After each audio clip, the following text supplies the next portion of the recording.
ಜ್ಯೋತಿರ್ಲಿಂಗ ದರ್ಶನ ಪಡೆಯಬೇಕೆಂಬುವವರಿಗೆ ಇಲ್ಲಿದೆ ಸಂತಸದ ಸುದ್ದಿ. ಶಿವಮೊಗ್ಗದಿಂದ ಹೊರಡಲಿರುವ ಕಾಶಿ ಅಯೋಧ್ಯ ಯಾತ್ರೆಯಲ್ಲಿ ಹಿಂದೂ ಸಂಪ್ರದಾಯದ ಪ್ರಮುಖ ಯಾತ್ರಾ ಕೇಂದ್ರವೆಂದು ನಂಬಲಾದ ಕಾಶಿಯ ಜ್ಯೋತಿರ್ಲಿಂಗ ದರ್ಶನ, ಅಯೋಧ್ಯ, ಸೀತಾಮಡಿ, ಗಯಾ ಮತ್ತು ಬುದ್ಧಗಯಾ ಕ್ಷೇತ್ರಗಳಿಗೆ ಭೇಟಿ ನೀಡಲಿದ್ದೇವೆ. ತಿಂಡಿ ಊಟದ ವ್ಯವಸ್ಥೆ ಜೊತೆಗೆ ವಿಶ್ರಾಂತಿ ಪಡೆಯಲು ರೂಮ್ ವ್ಯವಸ್ಥೆ ಕೂಡ ಇರುತ್ತದೆ.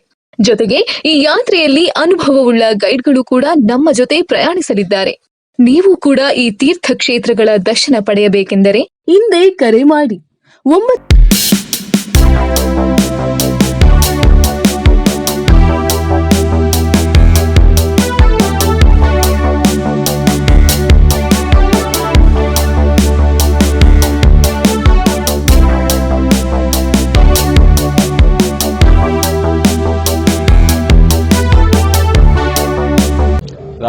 ಸಿಗಂದೂರು ಸೇತುವೆ ಈಗಾಗಲೇ 14 ಇದೇನು ಇವತ್ತು ರಾಜ್ಯ ಭಾಗದ ಜನರಿಗೆ ಸಮರ್ಪಣೆ ಮಾಡಲಿಕ್ಕೆ ಹೊರಟಿದ್ದಾರೆ.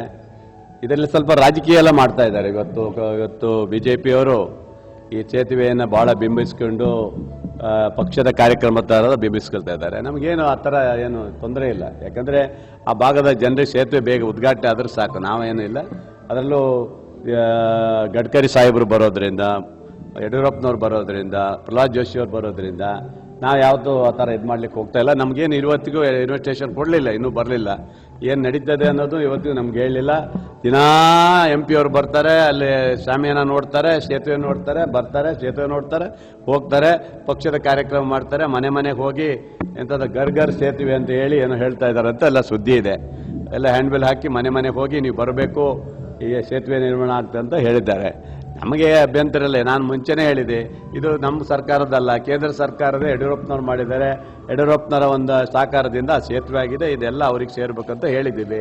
ಅದರಲ್ಲಿ ರಾಜಕೀಯ ಮಾಡೋದಿದ್ರೆ ಅವ್ರು ಮಾಡ್ಕೊಳ್ಳಿ, ನಮಗೇನು ತಲೆಬಿಸಿ ಇಲ್ಲ. ನಾವು ಸಹ ನೆಕ್ಸ್ಟ್ ಬರುವಂಥ ಹಸಿರುಮಕ್ಕಿ ಸೇತುವೆಗೆ ಮಾನ್ಯ ಮುಖ್ಯಮಂತ್ರಿಗಳನ್ನು, ಉಪಮುಖ್ಯಮಂತ್ರಿಗಳನ್ನು, ರಾಜ್ಯದ ಸಚಿವರನ್ನ ಕರೆಸಿ ನಾವು ರಾಜಕೀಯ ಮಾಡಬೇಕಾಗತ್ತೆ. ಅದಕ್ಕೆ ಮಾಡ್ತೀವಿ ಬೇಕಾದ್ರೆ ಮಾಡೋದಾದರೆ.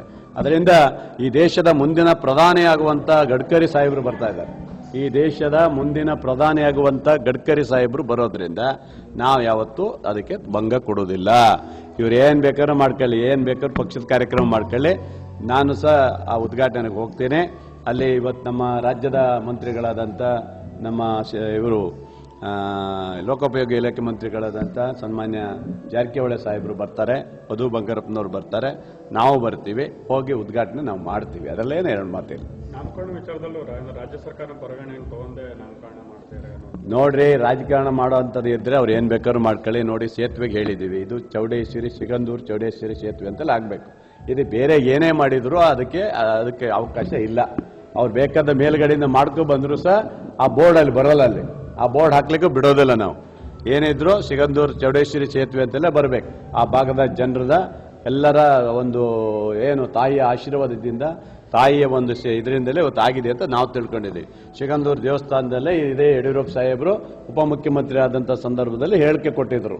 ಈ ದೇವಿಯ ಇದರಲ್ಲಿ ಸನ್ನಿಧಿಯಲ್ಲಿ ಹೇಳ್ತಾ ಇದ್ದೀನಿ, ನಿಮಗೆ ಸೇತುವೆ ಮಾಡಿಕೊಡ್ತೇನೆ ಅಂತ ಹೇಳಿದರು. ಆದರೆ ನಾನೇ ಹಿಂದೆ ಹೋರಾಟ ಮಾಡಿದ್ದೀನಿ, ನಾನು ಇದು ಹೋರಾಟ ಮಾಡಿದ್ದೀನಿ, ಪಾದಯಾತ್ರೆ ಮಾಡಿದ್ದೀವಿ. ಆ ಭಾಗದ ರಾಮಪ್ಪನವ್ರು ಪಾದಯಾತ್ರೆ ಮಾಡಿದ್ದಾರೆ. ಉದ್ಘಾಟನೆ ಶಂಕುಸ್ಥಾಪನೆ ಸಂದರ್ಭದಲ್ಲಿ ರಾಮಪ್ಪನವರು ಪೂರ್ತಿ ಖರ್ಚು ಹಾಕೊಂಡು ಊಟದ ವ್ಯವಸ್ಥೆ ಎಲ್ಲ ಆ ಕಾಲದಲ್ಲಿ ಅವರೇ ಮಾಡಿದ್ರು. ಈಗ ರಾಮಪ್ಪನವರು ಬೇಡ, ಯಾರು ಬೇಡ. ಯಾಕಂದ್ರೆ ಈಗ ಅವ್ರಿಗೆ ಆಗಿಬಿಟ್ಟಿದೆ. ಈಗ ನಾವು ಅವಕ್ಕೆಲ್ಲ ತಲೆ ಕೆಡ್ಸ್ಕೊಂಡಲ್ಲ, ರಾಮಪ್ಪನವ್ರಿಗೂ ಹೇಳ್ಬಿಟ್ಟಿದೆ, ತಲೆ ಕೆಡ್ಸ್ಕೊಳಕ್ಕೆ ಹೋಗ್ಬೇಡಿ, ನಮಗೇನು ಅವಶ್ಯಕತೆ ಇಲ್ಲ. ಆ ಭಾಗದ ಜನರಿಗೆ ಸೇತುವೆ ಆಗಬೇಕು, ಅಷ್ಟರಲ್ಲಿ ನಾವು ಇದ್ದೀವಿ. ಯಾಕಂದ್ರೆ ಸುಮ್ಮನೆ ಸುಳ್ಳು ಹೇಳೋದು. ಈ ಹಾಲಪ್ಪ ಹೇಳ್ತಾನೆ, ಅವನ ಕಡೆ ಯಾರೋ ಮುಳುಗೋಗಿದ್ದಾನೆ, ಸುಳ್ಳು ಹೇಳ್ತಾನೆ, ಸುಳ್ಳು ಬಗಲೇ ಬಿಡ್ತಾನೆ. ಯಾರೋ ಅವನ ಕಡೆ ಮುಳುಗೋಗಿದ್ದಲ್ಲ, ಮುಳುಗೋಗಿದ್ದು ಯಾರೋ ಬೇರೆ ಫ್ಯಾಮಿಲಿ, ಇವನ್ ಫ್ಯಾಮಿಲಿ ಅಲ್ಲ. ಇವ ಸಿಂಪತಿ ಗಳಿಸಕ್ಕೆ ಅವಾಗ ಹೇಳಿರೋದು. ನಾನೇ ಅವತ್ತು ವನಗದ್ದೆ ಫ್ಯಾಮಿಲಿ, ಇವನ್ ಫ್ಯಾಮಿಲಿ ಅಲ್ಲ, ಅದು ಇವನ್ ಫ್ಯಾಮಿಲಿ ಅಲ್ಲ. ಬೇಕಾದ್ರೆ ಬರ್ಕೊಡ್ತೀನಿ, ಬರಕ್ಕೇಳಿ. ಸುಳ್ಳು ಹೇಳೋದು ಬೇಡ. ಇಲ್ಲ, ಮುಳುಗಡೆಯಲ್ಲಿ ಮುಳುಗೋಗಿದ್ರು, ನಮ್ಮ ಫ್ಯಾಮಿಲಿ ಮುಳುಗೋಯ್ತು, ಸಿಂಪತಿ ತಗೊಳಕ್ ನೋಡ್ತಾನೆ. ಇವೆಲ್ಲ ನಡೆಯೋದಿಲ್ಲ. ಈ ಸೇತುವೆಗೋಸ್ಕರ ನಾನೇ ಸ್ವತಃ ಮುಖ್ಯಮಂತ್ರಿಗಳಿದ್ದಂಥ ಯಡಿಯೂರಪ್ಪನವ್ರಿಗೆ ಹೋಗಿ ಕೊಟ್ಟಾಗ ಆವಾಗ ನನ್ನ ಲೆಟರ್ ಮೇಲೆ 100 ಕೋಟಿ ರೂಪಾಯಿ ಬಿಡುಗಡೆ ಮಾಡಿದ್ರು. ಗೊತ್ತಾಯ್ತಾ? ಅದೆಲ್ಲ ತಿಳ್ಕೊಬೇಕು ಇವರೆಲ್ಲ. ಇವ್ರಿಗೆ ಏನು ಗೊತ್ತಿದೆ ಇವರಿಗೆಲ್ಲ? ಸುಮ್ಮನೆ ಬೊಗಳೆ ಬಿಡ್ತಾರೆ. ಇವತ್ತೇನೋ ಸೇತುವೆ ಆಗಿದೆ ಬಿಡಿ. ಸೇತುವೆ 450 ಕೋಟಿ ಕೊಟ್ಟಿದ್ದಾರೆ, ಸಂತೋಷ. ನಾನೇನು ಅದ್ರ ಬಗ್ಗೆ ಅಪಸಾರ ಇಲ್ಲ. ನೀವೇ ಬೋರ್ಡ್ ಹಾಕೊಳ್ಳಿ.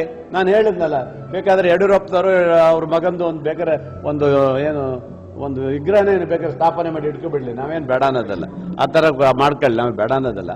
ಒಂದು ಒಳ್ಳೆ ಸೇತುವೆ ಇವತ್ತು ಆ ರಾಜ್ಯದ ಜನ, ಆ ಭಾಗದ ಜನರಿಗೆ ಸಿಕ್ಕಿದೆ, ಖುಷಿ ಬಿಡಬೇಕು, ಕೊಟ್ಟಿದ್ದಾರೆ, ಅದಕ್ಕೆ ಅಭಿನಂದನೆ ಸಲ್ಲಿಸ್ತೀನಿ. ಇದ್ರಾಗ ಯಾಕೆ ರಾಜಕೀಯ ಮಾಡಿ ಸಾಯ್ತೀರಿ? ನಿಮ್ಮ ಅಪ್ಪನ ಮನೆಯಿಂದ ತಂದಿರ್ತಾರಾ? ಅಥವಾ ನಿಮ್ಮ ಅಪ್ಪನ ಮನೆಯಿಂದ ತಂದಿದ್ದಿದ್ರೆ ನೀನು ಮಾಡೋ ರಾಜಕೀಯ ಮಾಡ್ಕೋ, ಅದು ನೀನು ಪಕ್ಷದ ಕಾರ್ಯಕ್ರಮ ಮಾಡ್ಕೊಳ್ಳಿ. ಇದು ಸರ್ಕಾರದ, ಕೇಂದ್ರ ಸರ್ಕಾರದ ದುಡ್ಡು, ರಾಜ್ಯ ಸರ್ಕಾರ ದುಡ್ಡು ಬಂದು ನಾವು ರಾಜಕೀಯ ಮಾಡ್ತೀವ? ಸರ್ಕಾರ ಕೊಟ್ಟಿದೆ ಅಂತ ಹೇಳ್ತೀವಿ. ಈ ತರ ರಾಜಕೀಯ ಗೊಂದಲ ಮಾಡಕ್ ಹೋಗ್ಬೇಡಿ. ನಾನು ಸಹ 2 ವರ್ಷದಲ್ಲಿ ಈ ಸೇತುವೆ ಆಗ್ಬೇಕು ಅನ್ನೋದೇ ಪಣ ತೊಟ್ಟು ಆ ಭಾಗದ ಜನರಲ್ಲಿ ಸೇತುವೆ ಆಗ್ಬೇಕಂತ ಅಧಿಕಾರಿಗಳಿಂದ ಹಿಡಿದು ಎಲ್ಲರಿಗೂ ಹೇಳಿ ಕೆಲಸ ಮಾಡಿಸಿದ್ದೀನಿ. ನಾನು ಯಾವತ್ತೂ ಒಂದು ಚೂರು ಅಡ್ಡ ಹಾಕಕ್ಕಾಗಿಲ್ಲ. ನಾನು ಅಡ್ಡ ಹಾಕಿದ್ರೆ ಹಾಕೋ ಅವಕಾಶ ನನಗಿತ್ತು, ನಾನು ಮಾಡ್ಬೇಕು, ಏನ್ ಬೇಕಾದ್ರೂ ಮಾಡೋವಕ್ಕಿತ್ತು. ಇವ್ರು ಮಾಡಿಲ್ಲ, ಪಾಪಿಗಳೆಲ್ಲ ಸೇರ್ಕೊಂಡು. ಇದೇ ರಾಘವೇಂದ್ರ, ಇದೇ ಪಾಪಿ ಹಾಲಪ್ಪ ಸಿಗಂದೂರು ಸೇತುವೆ ಆಗ್ಬೇಕಂತೇಳಿ ನಮ್ಮ ಹಸಿರು ಬಗ್ಗೆ ಸೇತುವೆಯನ್ನ ಕೊಲಾಪ್ಸ್ ಮಾಡ್ದ. 5 ವರ್ಷ ಏನೂ ಇಲ್ಲ, ಅದು ಹಂಗೆ ನಿಂತೋಗ್ಬಿಡ್ತು. ನೋಡಿದ್ರೆ ಟೆಕ್ನಿಕ್ ಪ್ರಾಬ್ಲಮ್, ಆ ಪ್ರಾಬ್ಲಮ್, ಈ ಪ್ರಾಬ್ಲಮ್ ಅಂದ ಸುಳ್ಳೆ ಅಂದ್ರೆ ಏನು ದುಡ್ಡಿಗೆ ಹೋಗಿದ್ನೋ ಏನು ಹೋಗಿದ್ದೋ ಗೊತ್ತಿಲ್ಲ, ಕೆಲಸ ನಿಲ್ಸಿದ. ಆದರೆ ನಾವು ಬಂದು ಆಮೇಲೆ ಗಲಾಟೆ ಮಾಡಿ ನಾನು ಅಲ್ಲಿ ಸ್ಟ್ರೈಕ್ ಮಾಡಿದ್ವಿ, ನಾವೆಲ್ಲರೂ ಸೇರಿದ ಮೇಲೆ ಅವಾಗ ಒಂದು 15 ಕೋಟಿನೇ ಏನೋ ಒಂದು ಬಿಡುಗಡೆ ಮಾಡಿಸಿದ ಸುಮ್ಮನೆ ನಾಟಕಕ್ಕೆ. ಆದರೆ ಈಗ 45 ರಿಂದ 55 ಲಕ್ಷ ಕೋಟಿ ರೂಪಾಯಿ ನಾನೇ ಕೊಟ್ಟು ಇವತ್ತು ಸೇತುವೆ ರೆಡಿ ಆಗ್ತಾ ಇದೆ. ಮುಂದಿನ ಮಾರ್ಚ್ ಏಪ್ರಿಲ್ ನಾವು ಸೇತುವೆ ಉದ್ಘಾಟನೆ ಮಾಡ್ತೀವಿ, ಅದ್ದೂರಿಯಾಗಿ ಮಾಡ್ತೀವಿ. ಮುಖ್ಯಮಂತ್ರಿಗಳು, ಉಪಮುಖ್ಯಮಂತ್ರಿ ಕರೆಸಿ ನಾವು ಕೆಲಸ ಮಾಡಿ ಅದನ್ನು ಉದ್ಘಾಟನೆ ಮಾಡ್ತೀವಿ.